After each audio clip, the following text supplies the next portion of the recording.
If ever there was a slice of life comedy drama hybrid that depicts something a little different, it's Somebody Somewhere.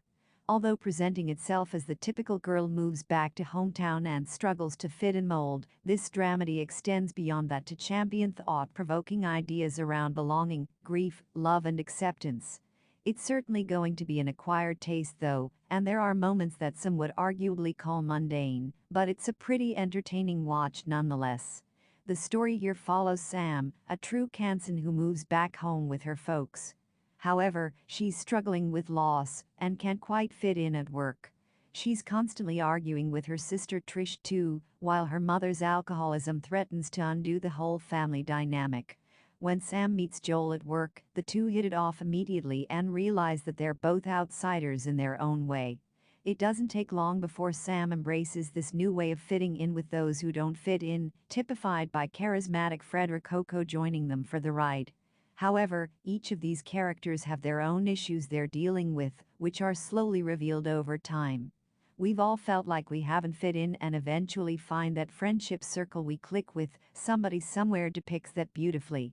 There's a really nice ebb and flow with this series, and the 25-minute episodes tick by nicely with a mixture of comedy, drama and sorrow. Those going into this one expecting an outright funny or amusing show will be left disappointed though. This is very much a drama with sprinklings of comedy, which makes it all the more surprising why HBO billed this as a comedy. There are a lot of hard-hitting topics covered here, including the aforementioned loss of someone close to Sam. I won't spoil that here, but it's a recurring issue throughout the show which is explored in more detail across the episodes. It's also directly linked to Sam's singing too, which takes on a whole new meaning toward the end of the series. Joel is an equally endearing character here, and although he starts out as a quirky sidekick to Sam, he soon presents himself to have his own set of issues and problems. The later episodes are great for this, really settling into discovering who this man is and what drives him forward. It's a great way of rounding out the show, and these later episodes work to mend some of the bridges that were burned earlier on in the story, offering a sense of closure. Somebody Somewhere won't be for everyone though, and this is undoubtedly going to be an acquired taste. With decent acting and some poignant relatable themes, if you can take to the style and enjoy the first few episodes, you'll undoubtedly fall in love with this one. Episode 1 of Somebody Somewhere starts with a woman named Sam, reeling from the loss of her sister who passed away 6 months prior. Her colleague Joel notices her crying outside and offers some comfort. In fact, he agrees to cover for her so she can take the rest of the day off and head home.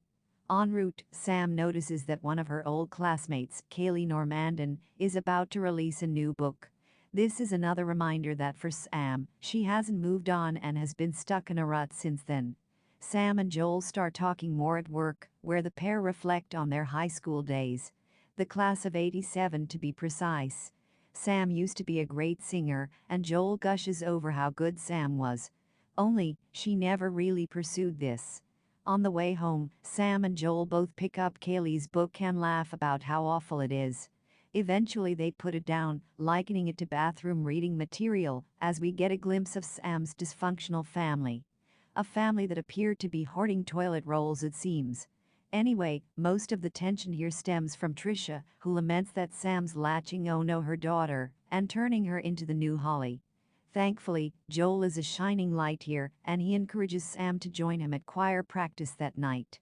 When Sam shows up, she finds solitude with new friends, Fred Rococo and Michael. We also learn here what was written about Sam in Kaylee's book. It turns out she wrote about Sam sucking on tampons with the nickname Sampire. In order to prove she still got it, Joel puts Sam on the spot that night and encourages her to join him on stage for a song. With Joel on piano duties, Sam eventually lets loose and begins singing, leading to a rapturous applause. Episode 2 of Somebody Somewhere begins with Sam woken up by her next-door neighbor doing woodwork. As Sam heads outside, bleary-eyed and half asleep, she tells him to keep the noise down. The thing is, it's 12:30 p.m. and Sam is still in her underwear. Her mom's underwear, to be precise. After this awkward run-in, we do learn more about our neighbor later on in the episode. His name is Drew, and they've been neighbors for over a year, but Sam has always been wrapped up in her own world and never bothered to say hi until this morning. There's a weird yet charming chemistry between the pair as Drew throws out a dark joke. He and Holly used to be good friends and reassures her that this dark humor would have been right up Holly's street. I'm sure we'll see more of these two in the coming episodes, but for now, there's not much more to this as Sam takes her leave. Meanwhile, Sam continues to get along with her new friends, Fred, Michael and Joel. The latter is her guardian angel of sorts, helping Sam through a rough patch at work and convincing her to embrace the singing she used to love so. The thing is, Sam's family is a constant black cloud in her life, especially Trisha, who asks for help at the store. There's still tensions between them, especially after their fight last episode, and Sam isn't in the mood for another argument. Trisha talking to her friend about Sam is the catalyst for everything to blow up. Between their whispering and little jabs about Sam needing to go to the gym and Joel being her boyfriend, Sam kicks off. Trisha points out that she's 40 and that life is happening all around her, prompting Sam to leave and head over to Joel's instead. Sam is depressed, and since Holly's death, she doesn't see much value in her life. After a bit of a falling out between the pair, Sam eventually explains herself to Joel. Sam likes singing, but it breaks her heart to do so. In the past, Holly gave her some money so she could record some songs, knowing it would make Sam happy. Sam used to record these songs, but refused to let Holly listen to them, something she clearly regrets now that her sister has passed. Sam's always had confidence issues, and she admits to Joel that she doesn't think she's good enough, seeing no value in her current life. After this touching chat, Joel convinces Sam to do Zumba with her, determined to let her blow off some steam. As the pair giggle and begin dancing, it looks like Sam is slowly starting to come around. Episode 3 of Somebody Somewhere begins with Sam returning home to find her neighbor, Drew, arrested. He'd been dealing fentanyl, and that gets her thinking about people closer to home. Namely, it fuels the fires of doubt she has over Rick and where he got the wad of cash in his back pocket from. She's convinced that he's dealing drugs and believes the local drive-thru is the hot spot. So naturally, Sam waits for Rick and then tails him from afar with Joel as the designated driver. Parking up in a spot that has shade, which is pretty funny, they notice him arriving to see a chainsaw artist called Bill Baker. Unfortunately, both Sam and Joel fall asleep while on the job.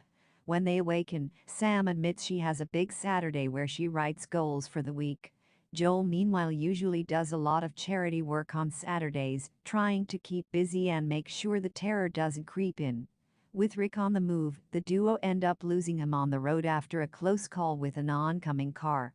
Sam eventually heads to her parents' house, where Rick's there already and preparing to grill. This gives Sam a chance to do some snooping, where she notices 2 phones in his bag.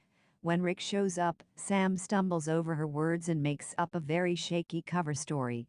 Only, it's not as shaky as Rick's, who leaves soon after. Drama ensues with Mary Jo soon after, as Ed reveals that SH run over his foot, and an incident with the grill almost sees Shannon's head consumed in an inferno. She's drunk and clearly a liability. That night, Sam arrives at the church where Fred encourages her to sing. Sam completely rocks the crowd, letting loose and grinning from ear to ear. She even gets a standing ovation too. It's a really beautiful moment, and one that's incredibly well acted by Bridget Everett. As she clutches her necklace, the mixture of elation, sadness and thoughtful reflection is so clear to see, and it's easily the best scene of the series so far. That night, Sam heads home with the strength to talk to her father. After the Mary Jo incident, Sam urges Ed to talk her into going to rehab. And as he heads inside to do just that, Sam watches quietly from afar. Episode 4 of Somebody Somewhere begins with Joel blessing animals. It's an amusing scene, but as the sun beats down, he ends up with a nasty case of sunburn. At the same time, Sam speaks to Ed at the dining table. She and Trisha have been speaking and they're concerned about the farm. Given the state of the house, with plates piled up and garbage all over the table, it speaks volumes about his mental state.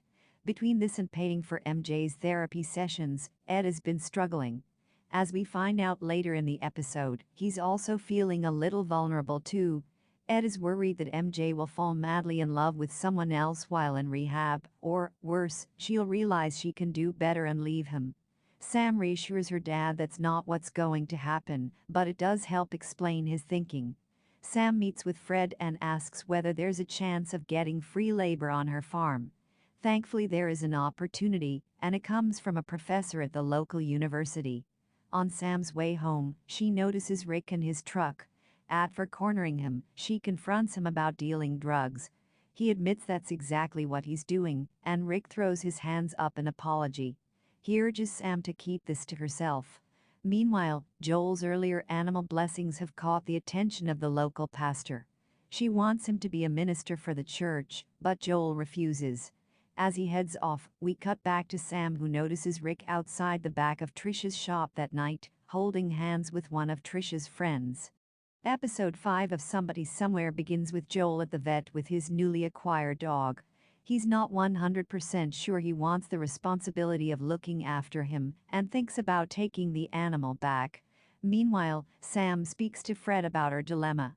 Rick's cheating is something she's wrestling with, and Fred implores her to tell Trisha. It's the right thing to do, but Sam knows this is going to break her heart. As she heads over to the barn to break the news, the pair find themselves trapped in on account of a tornado warning. The wind picks up and the storm swells, hailstones pound down as Sam breaks the news to her sister. When she finds out Rick has been cheating on her with Charity, she begins retching and eventually vomits. At the same time, Joel's dog runs away. Joel tries to bring him back, and eventually the pair find themselves huddled together under a makeshift metal shelter.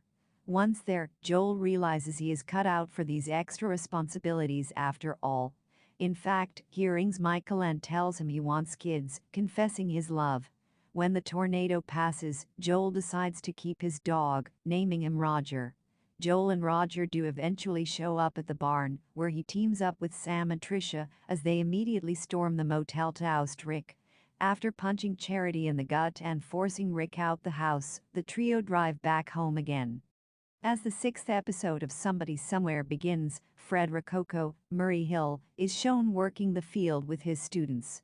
Sam, Bridget Everett, works next to Joel, Jeff Hiller, who leans over and says he feels like being bad, so he suggests going to Freddy's for milkshakes for lunch. Sam is going to work through it because Monica, Annie Munch, has been riding her butt, and she has to leave early for her mom's thing.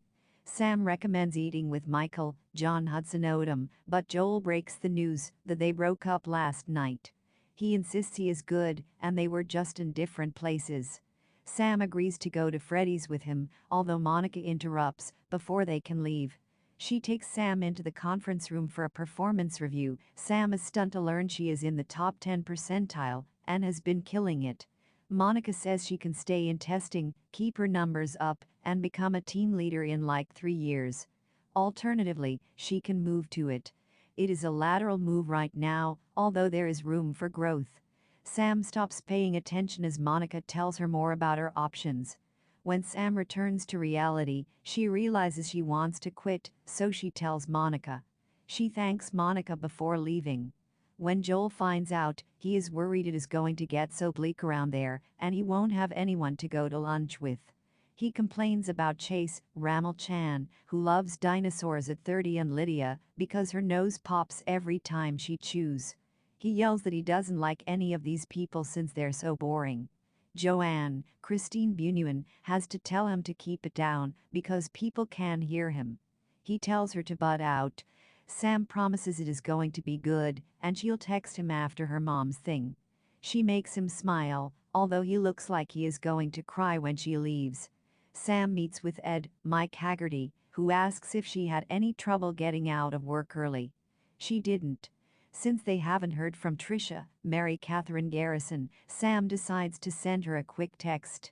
Ed spills another guest's coffee just before Trisha enters.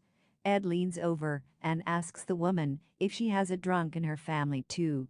Joel gets something from the vending machine while Irma, Megan Jerichis, talks to Monica nearby. He sees Michael and the others sitting down, but he decides to sit alone.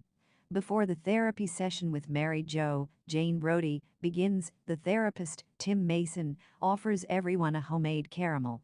He says Mary has been working hard, so she is ready for the next step, an honest family dialogue. The therapist tries to get Ed to describe how he is feeling being here, but he doesn't think it matters.